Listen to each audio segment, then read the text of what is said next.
Haditsnya afdalul jihadi kalimatul haqqi inda sultanin jair. Jelas? Kalimat yang seutama-utama jihad adalah kalimat yang benar di sisi pemerintah yang zalim. Jelas?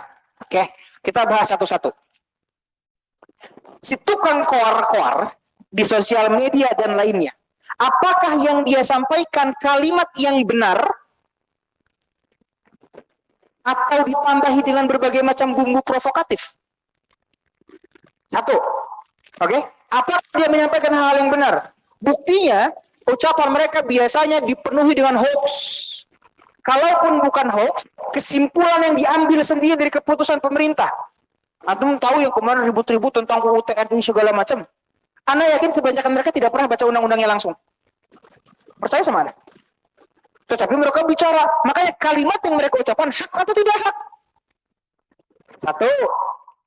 Yang kedua, indah. Cik, suruh belajar bahasa Arab dulu supaya tahu indah itu artinya apa. Di sini aja indah diterjemahkan di hadapan. Indah itu artinya di sisi pemerintah yang artinya apa? Di mana dia sampaikannya? Ketika pemerintahnya ada di situ. Indah sultanin jair, di sisi pemimpin yang zalim. Bukan koar-koar di sosial media. Yang disebut hadis tersebut indah, afwan nih, indah. Dia sampaikan kalimat itu di sisi. Jadi dia lagi bersama dengan seorang pemerintah yang zalim, dia sampaikan, Pak, yang benar begini Pak. Saya mau tabayun dulu, ini keputusan Bapak begini, apa sebabnya? Oh, menurut saya begini.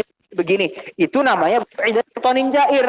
Kalau keluar-keluarnya di sosial media, dia keluar-keluarnya di mimbar-mimbar, dia di mana sultannya? Yang baca siapa?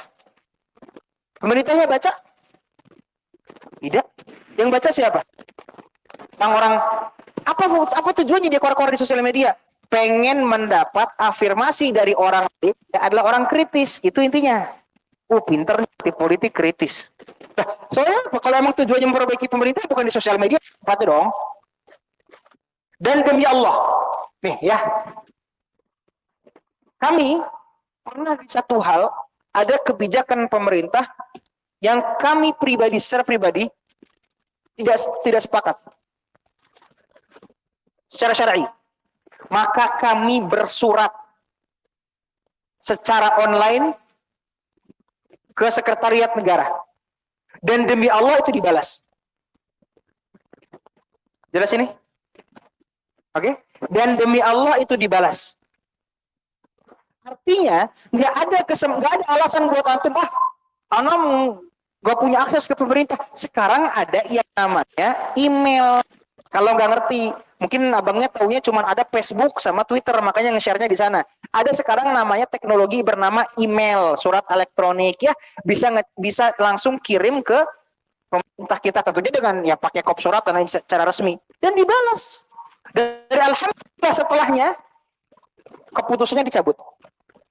Walau itu karena yang anak tulis atau tentunya bukan anak sendiri, pasti banyak juga yang menulis secara resmi dan keputusannya diganti, dicabut. Alhamdulillah.